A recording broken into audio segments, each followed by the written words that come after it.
आज मैं complete class 12th के मोस्ट इंपोर्टेंट क्वेश्चंस यहाँ मैं आप लोगों को करवा रहा हूँ, क्योंकि यहाँ से क्वेश्चंस आपके एग्जाम में आएंगे 101%। आप यदि 10 साल के पेपर उठा के देखोगे ना, 10 साल के, और आपने उसको अच्छे से ध्यान में रखा ना, तो मजाक नहीं कर रहा हूँ, आप 95% से अधिक अंक प्राप्त कर सकते हैं। आपको कुछ ऐसी ट्रिक्स बता रहा हूँ जिससे आप लोग प्रत्येक सवाल को आसानी से कर सकते हैं।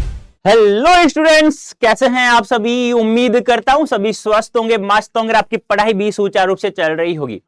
प्यारे स्टूडेंट्स, जैसा मैं हमेशा कहता रहता हूं कि ज्यादा कुछ नहीं करना आप लोगों को, जितना मैं पढ़ाऊं बस उतना पढ़ना है। यदि आप लोगों को हिंदी विषय में 95% से अधिक अंक प्राप्त करना है, तो यदि आप लोगों ने प्रत्येक सेशन आप लोगों ने देखा है, तो वहां पर मैंने बताया था कि ये मोस्ट इंपोर्टेंट क्वेश्चंस है, इसको पढ़ लेना अच्छे से, और ये लगभग आएगा, मैंने ये कहा भी था। लेकिन कुछ स्टूडेंट्स क्या करते हैं यार, जब पढ़ते हैं ना तब तो ध्यान देते नहीं, तो कोई बात नहीं है। आज मैं कंप्लीट क्लास 12th के मोस्ट इंपोर्टेंट क्वेश्चंस यहाँ मैं आप लोगों को करवा रहा हूं, तो सभी स्टूडेंट्स इस सेशन को शेयर कर दें उन स्टूडेंट्स को जो चाहते हैं कि मैं हिंदी विषय में 95% अधिक अंक लाना चाहता हूं, और शेयर कर दें उन सभी के पास जो क्लास 12th में है, जिनको पढ़ने की इच्छा कम थी लेकिन अब अलग एग्जाम के पास में हो चुकी है, तो उनको भी शेयर कर दो, क्योंकि यहां से क्वेश्चंस आपके एग्जाम में आएंगे 101%। ठीक है, तो आज हम लोग क्लास 12th के मोस्ट इंपोर्टेंट क्वेश्चंस देखेंगे, और यहां पे मैं ये भी बताऊंगा आप लोगों को कि यूपी के लिए किस प्रकार से क्वेश्चंस, बिहार के लिए किस प्रकार से क्वेश्चंस को आपको ध्यान में रखना है। ये सब चीजें हम लोग इसी सेशन में बात करेंगे। ठीक है, तो बात करते हैं सबसे पहले हम लोग यूपी बोर्ड की, यूपी बोर्ड क्लास 12th के लिए। तो यूपी बोर्ड के लिए क्लास 12th के लिए मैं बात करूं, तो आप यदि 10 साल के पेपर उठा के देखोगे ना, 10 साल के, और आपने उसको अच्छे से ध्यान में रखा ना, तो मजाक नहीं कर रहा हूं, आप 95% से अधिक अंक प्राप्त कर सकते हैं आराम से। क्योंकि जो के त्यों क्वेश्चंस रिपीट होते हैं। एक सवाल तो ये आता है आपका, ये गद्यखंड से है और ये पदखंड से, यानी कि कवि का, लेखक का जीवन परिचय, साहित्यिक उपलब्धियों का उल्लेख करवाता है। अब आपको 3 देगा, 3 में से एक करना है। ये गद्यखंड में से है वासुदेव शरण अग्रवाल, आचार्य प्रसाद द्विवेदी जी और प्रोफेसर जी सुंदर रेड्डी। इन तीनों में से एक करना है, कोई सा भी करके आ जाना, 100% है, एक आएगा इसमें से। पद्यखंड की हम लोग बात कर देना दोस्तों, तो अरियोध साहब, दिनकर और मैथिली शरण गुप्त। यहां पे मैं बात करूं ना, ये सबसे ज्यादा महत्वपूर्ण, ये आएगा, ये नहीं आया, पर ये तो आएगा एग्जाम में। यानी कि 5-5 10 नंबर तो आपका कंप्लीट है, फिक्स है, कोई रोक नहीं सकता। माइकल लाल 10 नंबर तो आप लोगों के पास ये लो जो कहते हो। अब लिखने का तरीका मैं आप लोगों को बता चुका हूं बहुत बार, यदि आपने सेशन लिया है तो। ठीक है, हाँ, अब बात करते हैं आगे। खंड काव्य है, आप लोगों को पता ही होगा, अलग अलग डिस्ट्रिक्ट के लिए अलग अलग खंड काव्य है, तो मैंने सभी डिस्ट्रिक्ट को ध्यान में रखते हुए मोस्ट इंपोर्टेंट एक एक चैप्टर से एक एक 2-2 सवालों को मैंने रखा है, और यहां से बाहर भी नहीं जाएगा, ये भी ध्यान रखना। यदि हम रश्मिरथी कर्ण की बात करें, तो सारांश लिखवाएगा प्रथम सर का, ऐसा नहीं हो तो कृष्ण जी के चरित्र चित्रण का उल्लेख करवाएगा। दूसरा बात करें पंचलाइट और बहादुर कहानी के बारे में, प्रमुख पात्र चरित्र चित्रण की बात करेगा, या ध्रुव यात्रा, कर्मनाशा की हार कहानी के तथ्यों पर प्रकाश डालेगा। अधिकतम सीमा आपको पता ही है, 80 शब्द होते हैं, ध्यान रखना। नेक्स्ट बात करते हैं मुक्तियज्ञ खंड काव्य की, प्रमुख घटनाओं का उल्लेख, या मुक्तियज्ञ खंड काव्य नायक का चरित्र चित्रण का उल्लेख करवाएगा। नेक्स्ट है आपका सत्य की जीत खंड काव्य के आधार पर द्रौपदी का चरित्र चित्रांकन करना है।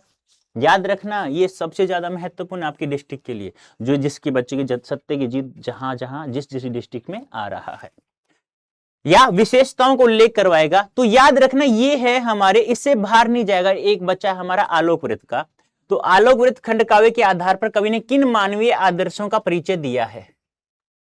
मानवीय आदर्श का परिचय, ये ध्यान आपको रखना, बहुत इंपॉर्टेंट।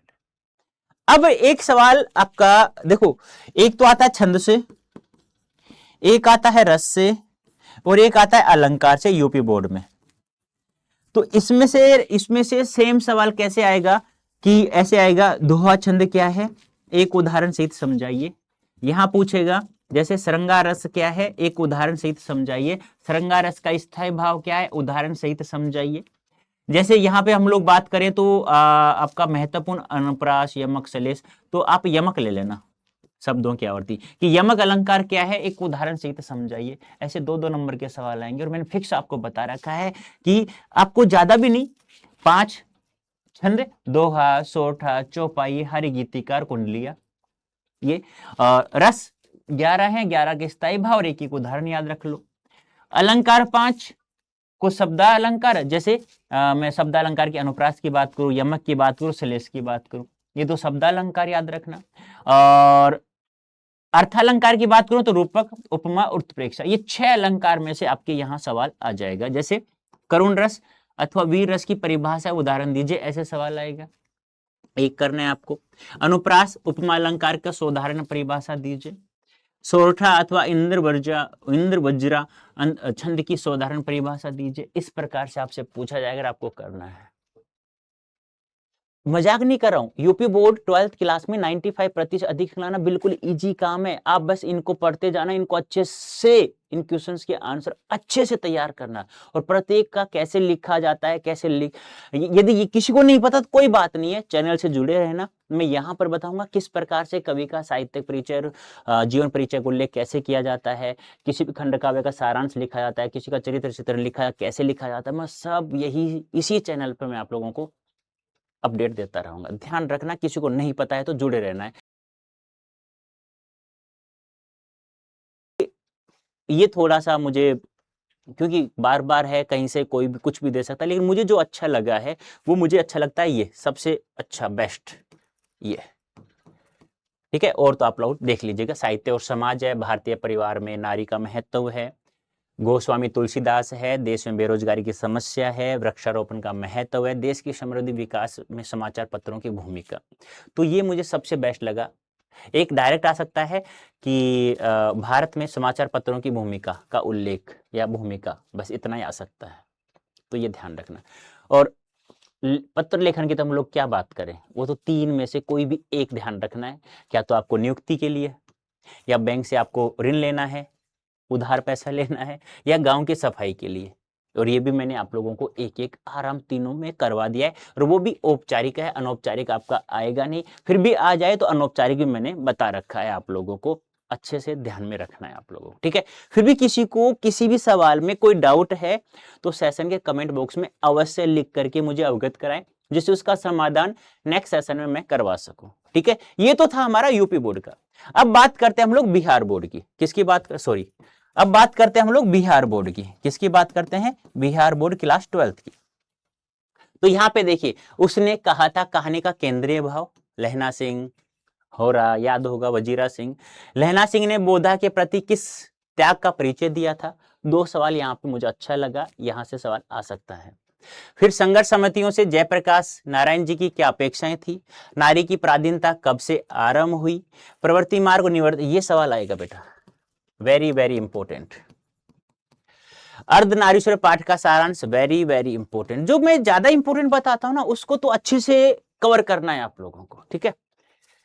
लेखक और मालती के संबंध का परिचय, रोज कहानी शीर्षक में ये तो नहीं ज्यादा महत्वपूर्ण, लेकिन रोज कहानी का जो कहता है ना कि आप लोगों को आधार स्पष्ट कीजिए, केंद्रीय भाव लिखिए, सारांश लिखिए, ये मुझे अच्छा लगता है। वैसे रोज कहानी शीर्षक कहानी का सारांश।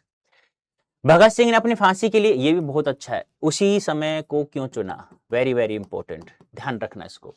एक लेख और एक पत्र का सारांश लिखिए, ओ सदानेरा पाठ का सारांश लिखिए। सारांश एक का तो आएगा 100%, ये ग्रेगिन, वेरी वेरी इंपॉर्टेंट। मानक स्वयं को वहसी और जानवर से भी बढ़कर क्यों कहता है? सिपाही आ सकता है ये भी। विद्यालय में लेखक के साथ कैसी घटनाएं घटती हैं? जूठन शीर्षक आत्मकथा के आधार पर लिखे। तो देखो, जो मैंने, देखो है तो सारी इंपॉर्टेंट जो मैं यहाँ करवा रहा हूं, लेकिन कुछ ऐसे क्वेश्चंस हैं जो खोपड़ी में सीधे टक टक की आवाज करते हैं और कहते हैं यार यहां से सवाल आ सकता है आप लोगों का, तो वो तो आपको देखना ही देखना बहुत जरूरी है। कला के लिए सिद्धांत क्या है? Very very important. तुलसी ने दीनता और दरिद्रता दोनों का प्रयोग क्यों किया है? वेरी वेरी इंपॉर्टेंट बेटा। नाभादास ने छप्पे में कबीर की किन किन विशेषताओं को लेकर उनकी क्रम से सूची बनाइए। शिवाजी की तुलना भूषण ने मृगराज से क्यों की है? Very very important. हृदय की बात का क्या अर्थ है? Very very important. देखो जो इंपॉर्टेंट बता रहा हूं वो तो ध्यान रखना ही रखना है, और ज्यादा नहीं रख पाओ तो ज्यादा नहीं है, बहुत कम सवाल है। रचना और दस्तावेज में क्या फर्क है? लेखक दस्तावेज को रचना के लिए कैसे जरूरी बताता है? वेरी वेरी इंपॉर्टेंट है, कुछ ज्यादा इंपॉर्टेंट है ये। त्रिच क्या है? कहानी का या किसका प्रतीक है? Very very important. अभी मत कहना सर सारे बता रहे हो, भाई सारे नहीं बता रहा, कंटिन्यू तो अभी बताया हूं 5-6 सवाल तो। कड़वक शीर्षक कविता का सारांश लिखिए। बंधी हुई मुट्ठियों का लक्ष्य क्या है? बंधी हुई मुट्ठियां, वेरी गुड, आ सकता है बेटा। तुलसी सीधे राम से न कहकर सीता से क्यों कहलवाना चाहते हैं?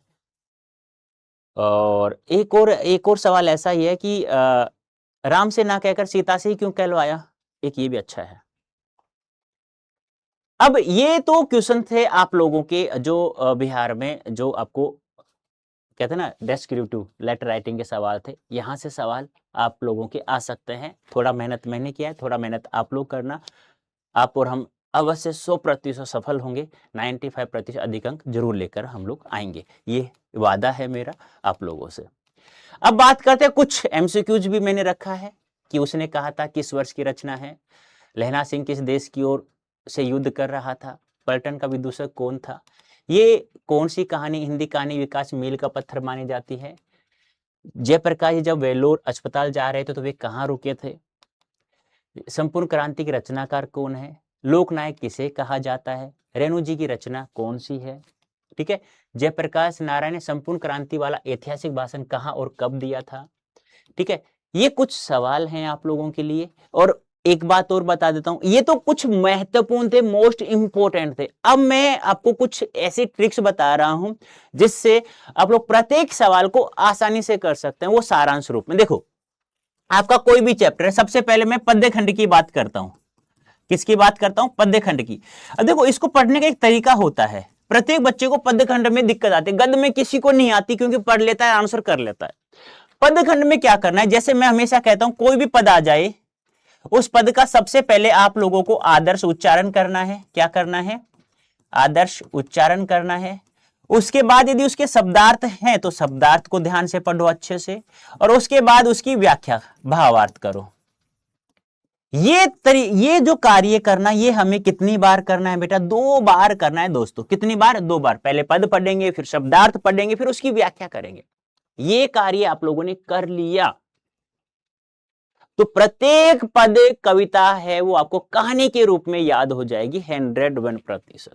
आप चाहे उसके शब्दार्थ ध्यान रखो चाहे मत रखो, बस ये कार्य आपको पहले पद का आदर्श उच्चारण, आदर्श उच्चारण का मतलब क्या होता है? आराम आराम से एक एक शब्द को पढ़ना, ठीक है।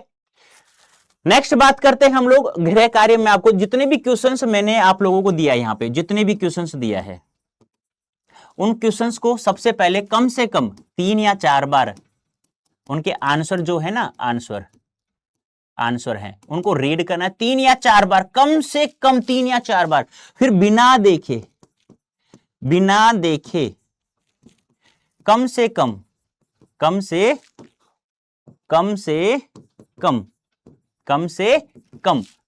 कम बता रहा हूं 2 बार लिखना है, बिना देखे 2 बार लिखना है। ये आपका गृह कार्य है, और उम्मीद कर सकता हूं यहां से आपके पेपर में सवाल तो आएगा, इसमें तो कोई कहने की बात ही नहीं है। लेकिन फिर भी बेटा मेहनत करना, ये मेहनत है अपनी और आप लोगों की। बाई चांस कोई सवाल आए भी नहीं तो जैसा मैंने कहा है ना, वैसे आप लोग पढ़ना है, रोजाना पढ़ना है, कभी किसी का बुरा नहीं सोचना है, ना करना है ना बोलना है। बस इस उद्देश्य पर आप चलते रहे, पढ़ते रहे रोजाना। कल पढ़ेंगे इस शब्द को भूल जाना है तो 100% आपको सफलता प्राप्त होगी। ओके बेटा, अभी के लिए इतना ही। धन्यवाद, थैंक यू सो मच। जय हिंद बेटा।